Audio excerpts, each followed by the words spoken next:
aujourd'hui, on va aborder les 3 erreurs les plus courantes qui empêchent les hommes occupés de perdre du poids. Donc en l'occurrence, vous l'êtes tous, ok, moi le premier, et donc du coup on va voir les 3 erreurs à ne pas faire. Donc restez bien jusqu'à la vidéo parce que je vais vous dévoiler une 4e erreur, ok, une bonus. Donc comme je disais, je vais essayer de poster au moins une fois par semaine. Ok, ça va être l'objectif avec différents fonds. Donc là vous pouvez voir directement que c'est des workouts. Je vous mets dans la description juste du coup mon entraînement que vous pouvez voir en vidéo directement si vous voulez le reproduire, comme ça vous mettez en commentaire ce que vous en pensez, et puis voilà. Donc du coup, les 3 erreurs les plus courantes qui empêchent les hommes à l'heure d'aujourd'hui occupés de perdre du poids, c'est ce qu'ils font le plus. Alors je les ai tirés de où?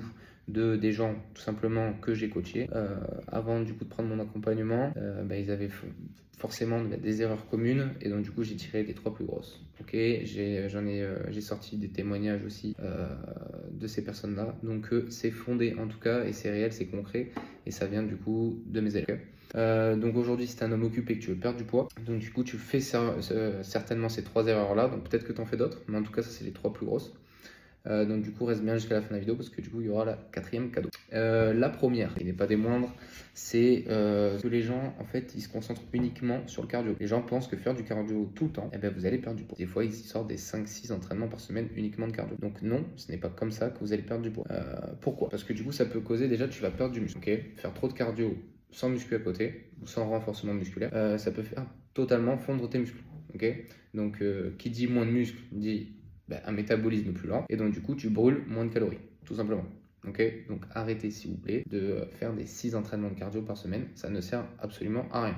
Ton corps il va s'adapter, plus tu fais de cardio, plus ton corps devient économique. Donc résultat, tu brûles moins qu'avant pour le même effort. Le stress, ça c'est très important. Trop de cardio va développer l'hormone cortisol, ok, qui peut te pousser à stocker de la graisse. Okay, donc surtout au ventre. Donc là, tous les mecs occupés, c'est 35, 40 ans, les pères de famille qui sont un peu laissés aller, la petite bouée, etc. L'hormone du stress, en plus dans votre taf de tous les jours, ok, plus l'excès de cardio, va développer cette hormone-là, la cortisol, okay, l'hormone du stress, et qui va vraiment stocker, qui va vous aider à stocker de la graisse. Donc ça, c'est pas bon. Donc gros point négatif. Risque de blessure, qui n'est pas des moindres non plus. Courir ou pédaler à haute intensité, à haut volume, quand vous n'êtes pas habitué, vous êtes en surpoids, d'accord, ou vos articulations ne sont pas prêtes, d'accord. Il y a des gens qui passent de tout à rien. Et vous allez passer de 0 entraînement par semaine à se dire, allez, je me mets au cardio, c'est parti, let's go. Non, en fait, il y a une phase d'adaptation. Donc, si je veux bien que vous vouliez faire du cardio, mais il faut aussi adapter votre corps à ces efforts-là. Il faut le faire step by step. Vous comprenez? Il ne faut pas passer de 0 entraînement à 6 entraînements par semaine. Votre corps, il va rien comprendre. Et là, il va lâcher. Vous risquez les blessures. Et donc, du coup, ça va encore vous freiner sur le processus du coup de perte de poids. Okay, donc, il faut vraiment bien adapter. Et du coup, bien évidemment, la fatigue. Donc, si tu en fais trop, tu te sens épuisé, démotivé. Et du coup, tu risques d'abandonner. Donc moi j'ai eu un exemple concret, Marc, un de mes clients, il courait 5 fois par semaine et il voyait aucun changement, tout simplement. Donc du coup moi j'ai commencé, parce que vous connaissez un peu ma particularité, c'est de m'entraîner uniquement via les kettlebells et le poids de corps, donc du coup traction, pompe, dips et les mouvements du coup kettlebell où je vais travailler ma force aussi avec les kettlebells. Et du coup il a commencé à intégrer du renfort musculaire avec les kettles en pratiquant l'hypertrophie musculaire, d'accord, les surcharges progressives chaque semaine, et bien forcément il a perdu du poids, mais il s'est aussi musclé, d'accord. Donc il n'a pas perdu 10, 15 ou 20 kilos, d'accord, parce qu'en fait il a voulu garder un peu sa silhouette. Donc oui, il a séché, il s'est tracé, mais il s'est surtout musclé, ok. Et c'est ça qu'on va chercher, on va chercher à booster son métabolisme en cassant de la fibre musculaire, d'accord. Et donc du coup, forcément, son métabolisme qui était plus haut, ok, parce qu'il faisait moins de cardio, et parce que du coup il se renforçait musculairement, et donc du coup en fait il a séché, il a tapé dans la graisse, tout simplement. C'est aussi simple que ça. Et petit tips aussi, des études qui montrent qu'un entraînement intense, donc plusieurs hits ou autres, mais moi du coup je prends l'exemple du kettlebell, 20 minutes de kettlebell, une séance de kettlebell brûle à peu près 20 calories par minute, okay. Donc c'est à peu près 2 fois plus que du cardio classique. Donc perdez pas votre temps, travaillez juste intelligent, okay. C'est ça le but du jeu, c'est que nous on n'a pas le temps de faire des 2 heures de séance par semaine. Je n'ai jamais critiqué le bodybuilding parce que j'en ai pratiqué auparavant et ça reste vraiment une pratique qui est top, mais quand on n'a pas le temps de passer 1h30, 2 heures à la salle de sport, travailler sur du gros volume, des séances, si on a un profil où on veut sécher, perdre du poids, devenir un peu plus esthétique, athlétique, d'accord, le kettlebell ça suffit largement et c'est le plus adapté, ok. Pourquoi? Parce que faire que du cardio, du running, c'est pas bon, ok. Et dans la vie, il faut ça pour s'améliorer, il faut améliorer son système cardio-respiratoire, ok, qui va s'améliorer avec du cardio. Okay. Il faut améliorer aussi la musculature, qui va se travailler avec la musculation. D'accord. Si vous n'avez pas le temps de faire les deux sur votre planning, il faut quelque chose qui combine les deux. D'accord. Et les séances kettlebell à l'heure d'aujourd'hui, c'est des choses qui combinent les deux en 45 minutes. D'accord. Si on n'a que 45 minutes devant soi, 1 heure max, c'est la meilleure méthode à l'heure d'aujourd'hui pour atteindre la meilleure shape de votre life. Voilà, c'est aussi simple que ça. J'ai tout testé sur moi-même et je peux vous dire à l'heure d'aujourd'hui que c'est pour ça que je prône cette méthode-là pour les gens qui n'ont pas le temps, je le répète, et qui veulent 45 minutes de leur temps par jour de séance de sport, pas perdre du temps à aller à la salle, etc. C'est la meilleure méthode, tout simplement. On passe à l'erreur 2. L'erreur 2, c'est suivre des régimes trop restrictifs et intenables. Donc là, il y a beaucoup qui font l'erreur de se dire il faut que je mange absolument moins, il faut que je coupe tout. Donc là, c'est pareil, ils passent du tout à rien. Voilà, ils passent de je bouffe des fast-food, je fais pas attention, des snacks, soda, etc. à en mode apéro, les potes, etc. à j'ai bouffé que des légumes et je mange pas assez de protéines. Bon, bref, c'est catastrophique. Okay. Donc il y en a plein qui ont essayé des régimes qui promettent monts et merveilles, en mode oh, attention, vous allez perdre 10 kilos en 1 mois. Ouais, ça marche, tu manges plus en fait. Donc oui, tu vas perdre, mais dès que tu vas reprendre la bouffe, bah, du coup, tu vas faire effet yo-yo. Ça marche. Donc il faut arrêter les glucides, manger que des salades, là, tout ça, c'est de la merde. Okay. Ça ne tient jamais sur la durée. Donc l'idée, c'est rééquilibrer juste son alimentation de base, manger des bonnes choses, d'accord, juste en quantité suffisante par rapport à vos objectifs. Si vous avez un objectif de perte de poids, il suffit juste de calculer votre valeur énergétique par jour, tout simplement, et vous vous mettez en sous-calories. Vous regardez sous la première semaine ce que ça donne, deuxième semaine, quatrième semaine, etc. Step by step, vous avancez, d'accord. Vous regardez votre alimentation, vous voyez que vous perdez du poids, si ça vous convient, vous gardez ça, ben vous continuez. Et si après vous avez atteint votre poids, ben là vous passez, vous augmentez légèrement vos calories pour faire du maintien et vous restez comme ça. Et vous aurez trouvé votre équilibre, tout simplement. Et en plus de ça, vous allez y prendre goût, vraiment, de bien manger, mieux manger. Ça va vous apporter énormément de choses. Donc pourquoi les régimes restrictifs, ça ne marche pas? Parce que déjà, c'est frustrant. Okay. Tu penses tout le temps, constamment, à rêver des aliments que tu n'as pas le droit, okay, surtout sur les régimes restrictifs. Donc un jour, tu craques et forcément, voilà, ça entraîne à l'effet yo-yo. Okay. Donc l'effet yo-yo, c'est que tu perds vite, mais dès que tu arrêtes, tu reprends. Donc stop les régimes restrictifs qui ne servent à rien. Ça sert à rien, c'est le cas de le dire, ça sert à rien. Ton métabolisme ralentit. On avait dit que trop de cardio, ça ralentissait le métabolisme. Okay, métabolisme, on en a quoi pour cramer des calories? Okay. Donc si tu fais trop de cardio et tu bouffes et tu fais régime restrictif, voilà, c'est la cata, ton métabolisme il est au plus bas et tu arrêtes de perdre des calories tout bêtement. Donc moins tu manges, plus ton corps il se met en mode économie, ce qui bloque ta perte de poids. Donc il faut manger, mais il faut manger intelligemment et dans vos quantités à vous. C'est pour ça que c'est important. Je dis pas qu'il faut faire le psycho à calculer tout peser. D'accord. Mais il faut savoir vos quantités. Et malheureusement, c'est la base. Si vous avez un objectif, vous êtes obligé, sur une durée donnée, de faire un minimum attention. Et une fois que vous l'avez, après, que vous savez ça, vous avez fait l'effort pendant 2, 3, 4, 5, 6 mois. 6 mois, c'est quoi dans une vie? Une fois que vous avez fait cet effort-là, après, ça sera naturel parce que vous savez ce que votre corps vous allez savoir ce que votre corps a réellement besoin. Donc après, c'est plus un effort, en fait. Vous le faites naturellement. Donc en fait, oui, c'est se faire chier pendant quelques mois. Mais pour au final, après, être naturel et ça se passe bien et pouvoir profiter à côté. Moi, par exemple, dans mon accompagnement, je vous calcule tout ça, d'accord, tout ce que vous avez besoin en fonction de vos objectifs, poids, âge, activité physique, la taille, etc. Ça, je vous calcule tout. On est en phase de test sur le premier mois, phase d'adaptation. Votre alimentation, c'est vous qui la choisissez, ok, parce que ça sera que des aliments que vous aimez manger, tout simplement. Et du coup, on voit comment votre corps évolue, tout simplement. Et donc, du coup, après, on pourra soit diminuer, soit augmenter.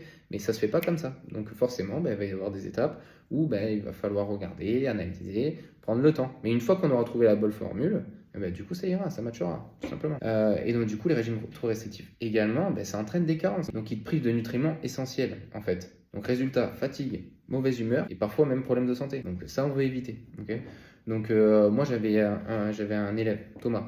Il avait tenté un régime sans glucides. Au début, ça matchait. Okay. Mais un soir, entre potes, il a craqué sur des pâtes. Et en quelques semaines, il avait repris plus que ce qu'il avait perdu. Pourquoi? Parce que ce genre de régime n'est pas fait pour durer. Pas du tout. Si c'est pour avoir une perte de poids très rapide, parce que pour un quelconque objectif, ouais, à l'instant T, ça va matcher et vous allez perdre du poids. Et dès que vous allez reprendre votre vie normale, vous allez le reprendre. Donc l'idée, pour clôturer ça, l'idée c'est de connaître vos besoins énergétiques, savoir ce que vous aimez, calculer du coup les bonnes quantités pour tomber pile poil sur votre journée et donc bien évidemment sur la semaine, parce que l'idée c'est pas de manger bien un jour, 2 jours et faire de la merde les 4 autres jours. Okay. Donc ça, répétez du coup sur la semaine, okay. Et ça fois 1, 2, 3, 4, 5, 6 mois, forcément vous allez atteindre vos résultats, une fois que vous aurez trouvé la bonne formule. Mais il faut la connaître, vous êtes obligé de passer par là. Okay, donc, manger équilibré sans te priver, d'accord? Pas besoin de compter chaque calorie parce que c'est moi qui vais le faire, c'est moi qui vais calculer vos quantités en fonction de ce que vous avez besoin. Donc c'est normal qu'au début vous ne sachiez rien, c'est un peu, on va dire du chinois pour vous et c'est normal, ça l'a été pour moi aussi. Tout le monde est passé par là. Mais il faut passer par là pour justement atteindre vos résultats. Okay, donc il faut trouver l'idée, c'est de trouver une approche que tu vas pouvoir garder toute ta vie en étant naturel et en faisant pas d'efforts, que ça se fasse vraiment naturellement. Okay. Troisième erreur, et c'est le plus important, ne pas avoir de plan structuré. Soyons clairs, faire que des ponts un jour. Courir, suivre un truc qu'on a trouvé sur Insta, une séance, une vidéo YouTube, un workout comme ça, peut-être même celui-là que je vous donne aujourd'hui, que vous allez le faire et vous n'allez pas intégrer ça comme il faut dans votre quotidien et vous allez attendre une semaine, 2 semaines, vous allez reprendre un workout, etc. Si vous n'êtes pas assidu, si vous n'avez pas de connaissances, si vous ne savez pas comment structurer un plan d'entraînement, vous n'avez pas de programme adapté en amont, si vous ne connaissez pas votre séance avant même d'y aller, vous perdez du temps et ce n'est pas efficace. Et je l'ai vu fait. J'ai eu fait le truc de dire, bon allez, j'arrive à la salle, qu'est-ce que je fais? Et là, je perds du temps déjà. Je perds au moins 10-15 minutes. Ok, je vais travailler ça. Bon, du coup, je fais quoi comme exercice? Bon, alors, je vais peut-être faire ça. Ça, c'est bien, ça, c'est bien. Ok, comment on fait cet exercice? Ok, on fait comme ça. J'ai déjà perdu 30 minutes, je ne sais pas encore la séance que je vais faire, je ne connais même pas bien les mouvements. Et ayez un putain de plan structuré, c'est la base. Rien n'est plus satisfaisant qu'en allant à la salle, en pensant la séance. Se lever le matin et se dire, ok, j'ai ça comme séance, je sais déjà le mouvement, j'ai hâte d'y aller. Je perds pas de temps, j'y vais, je m'échauffe, très important. Je m'échauffe, je fais ma séance, je m'étire, je repars. Point, c'est fini. Mais ayez un putain de plan, c'est ultra important. Et parce qu'un plan aussi, ça se programme. Ok, il ne faut pas faire toujours la même séance, parce qu'il y a des séances, oui, vous allez travailler la force, l'autre l'endurance, d'autres un peu plus la mobilité, d'accord. Il faut avoir les temps de repos nécessaires, parce que pour votre muscle, il faut qu'il se construise, d'accord, sur vos temps de repos. Enfin, il y a tout ça, c'est une approche, et c'est des connaissances à avoir. Si vous ne les avez pas et vous prenez des infos à gauche, à droite, ça ne matchera pas. Ça ne matchera pas, c'est impossible. Donc du coup, ça ne tiendra même pas sur la durée, parce que vous allez vous démotiver. Tout simplement, parce que vous n'allez pas avoir de résultats. Et ça en est de même que pour trop de cardio, et pour les régimes restrictifs, et pour les séances de sport. C'est exactement la même chose. Okay, il faut savoir. Et si vous n'avez pas le savoir, eh bien, il faut aller le chercher. Vous avez un problème électrique chez vous. Soit vous regardez un tuto sur YouTube, ça va vous prendre du temps. Vous voulez économiser de l'argent, j'entends. Mais si vous voulez gagner du temps, ben, vous faites appel à quelqu'un qui connaît, qui vous encadre et qui vous donne en fait une ligne de conduite. Pour le but, après, ben, vous allez tendre vers l'autonomie. D'accord? C'est aussi simple que ça. Donc du coup, ne pas avoir de plan structuré, ça va vous entraîner quoi? Des résultats aléatoires. Tu fais des efforts, mais tu ne sais pas si ça marche vraiment. Okay, tu vas perdre du temps. Comme je disais, si tes séances ne sont pas optimisées, tu passes des heures pour peu de résultats. Et tu vas te démotiver. Pas de progrès visible égale envie d'abandonner. Aussi simple que ça. Et je sais, et il y en a dans vous me regardez, c'est sûr que vous avez tenté des programmes, des trucs à l'arrache, et que vous n'avez pas tenu. C'est obligatoire. Je le sais, c'est sûr. Et au final, ben, pas de progression. Okay, un bon plan te permet d'augmenter progressivement ton intensité et de continuer à progresser. Qui là devant vous, là je sais qu'il n'y a même personne qui a déjà marqué son entraînement, qui a déjà marqué sur une feuille son entraînement, pour pouvoir améliorer ses répétitions, son nombre de séries, son nombre d'exercices, diminuer son temps de repos pour la semaine d'après. Personne, vous ne le faites pas, sinon vous ne serez pas là. Il faut adapter une surcharge progressive constamment, soit un maintien, soit une surcharge. L'idée c'est de progresser à chaque entraînement. Okay, donc c'est pour ça qu'il faut avoir une bonne base pour pouvoir en fait s'améliorer. Et si vous n'avez pas une petite feuille, surtout au début, avec ce que vous avez fait comme exercice, le nombre de temps de repos, les répétitions, ben oui, c'est chiant, mais c'est comme tout. Comme à l'école, quand on est en études, on est obligé de passer par le côté chiant pour pouvoir en fait prendre du plaisir. Après, ça se fera naturellement. Et que ça soit du coup pour les séances de sport, pour le plan alimentaire et pour votre vie en général, en fait, parce que votre vie va changer concrètement. Vous allez adopter en fait un nouveau style de vie. Que ce soit sur le plan alimentaire, ça va vous apporter de meilleures choses, vous allez mieux vous sentir, vous allez mieux dormir, vous allez être moins fatigué, moins irritable. Ça va jouer en fait dans vos relations sociales, ça va jouer dans vous en fait tout simplement. Donc si vous n'aimez pas votre corps aujourd'hui et que demain vous allez l'aimer, forcément ça va changer, c'est obligatoire. Donc c'est aussi simple que ça. Quatrième erreur bonus, ok, sous-estimer l'importance d'avoir une communauté et du soutien. Rien n'est mieux que d'avoir des gens qui nous soutiennent et d'avoir l'impression d'avancer en groupe, parce que seul, à l'heure d'aujourd'hui, quand vous allez vous entraîner seul, à moins que vous soyez câblé, structuré, vous sachiez vraiment quel sens vous allez faire, vous êtes vraiment motivé, vous entraînez depuis certaines années, why not, ça c'est bon. Moi je m'entraîne tout seul, ça me dérange pas. Et ça fait plus de 10 ans que je fais du sport. Vous allez commencer, mais seul, vous avez l'impression que tout le monde vous regarde, vous avez l'impression de mal faire les choses, vous allez dire, oh c'est bon, j'irai demain. Et le lendemain, ouais c'est bon, j'irai encore le lendemain. Ouais, et au final, tu as loupé déjà 3 entraînements. Essayez de perdre du poids tout seul, c'est dur. Donc si vous n'êtes pas accompagné, que vous ne vous sentez pas accompagné durant des jours, si vous n'avez pas de faim, s'il n'y a personne pour vous soutenir derrière, vous allez lâcher. Quand tu es seul, tu es face à toi. Le moindre obstacle peut te lâcher. Temps de merde, il fait froid, j'ai la flemme d'aller à la salle. J'ai fini tard, 1 heure plus tard, vas-y, j'irai à la salle demain. Ce matin, je me lève pas, je suis fatigué, je reste au lit. Tout, n'importe quoi. Ouais, j'ai un peu mal là. Ouais, je suis fatigué. Ouais, j'ai pas assez dormi. Bah, tous ces petits trucs-là, bah, si vous n'êtes pas accompagné et qu'il n'y a personne pour vous dire, hey, gros, vas-y, va à la salle là, ou fais ta séance chez toi, bah, vous ne le ferez pas. Ok? Donc, l'isolement, les gros problèmes, l'isolement. Tu n'as personne pour te motiver quand ça devient compliqué. Manque de motivation. Sans encouragement, tu te décourages vite. Et tu lâches l'affaire bêtement. Les défis semblent insurmontables quand tu n'as pas de soutien. Ok? L'idée d'être en groupe, moi j'ai mis en place un groupe communautaire. Okay, et ben, dans ce groupe-là, chaque personne met ses objectifs de pas quotidien, met ses pertes de poids à la semaine, donne des petits tips, parce que chaque profil est différent, mais des fois il y en a qui se ressemblent. Donc c'est vivant. Moi, l'idée, c'est un accompagnement tous les jours. Tous les jours, on va discuter sur WhatsApp. Les doutes que vous avez, vous me les posez. Les questions que vous avez, vous me les posez. J'y réponds tous les jours. 7 jours sur 7, je suis disponible. C'est prévu. C'est ça un accompagnement. Le but d'avoir un accompagnement, c'est ça. Donc, je ne serai pas là physiquement, mais c'est comme si j'étais là dans votre poche toute la journée. L'idée, c'est que le moindre doute, la moindre baisse de motivation, eh ben, je serai là en fait pour vous motiver. Et c'est le but d'un coach. Et c'est même le but d'un partenaire. Si vous pouvez vous entraîner à 2, à 3, à 4, faites-le. Parce que vous allez même vous pousser vers le haut, tous ensemble. Donc en conclusion, les erreurs. Trop de cardio, régime drastique, pas de plan programmé, structuré en amont et pas de communauté. Donc maintenant, si tu as envie d'éviter ces 4 erreurs-là, de prendre les choses en main, d'anticiper sur tes fêtes de Noël, d'anticiper sur tes nouvelles résolutions que potentiellement tu ne tiendras pas comme chaque année. Je te laisse réserver un appel avec moi, c'est gratuit, on parle de tes solutions, de tes problèmes, pardon. On essaie de trouver des solutions à ça. On étudie tes blocages. Qu'est-ce qui pourrait éventuellement être bénéfique, à établir un plan d'action vraiment adapté à toi. D'accord? C'est gratuit, profites-en. Et ensuite, si je vois que je peux t'aider, je vais te préparer un petit truc aux petits oignons. D'accord? Et let's go, on casse tout en 2025, les gars. Je veux créer la communauté numéro 1 kettlebell en France et je veux faire de vous des machines de guerre. C'est aussi simple que ça. Donc, prenez rendez-vous. D'accord? Ça dure 30 minutes. Et ces 30 minutes-là, vraiment, ça peut changer votre vie. Tout simplement. Rien n'est mieux quand même de se sentir bien dans son corps, d'être rassurant, d'être mec, quoi. Tranquille. Donc, passez une bonne soirée. Je vous dis à la semaine prochaine, mercredi prochain. Motivé, en forme. Ciao les gars.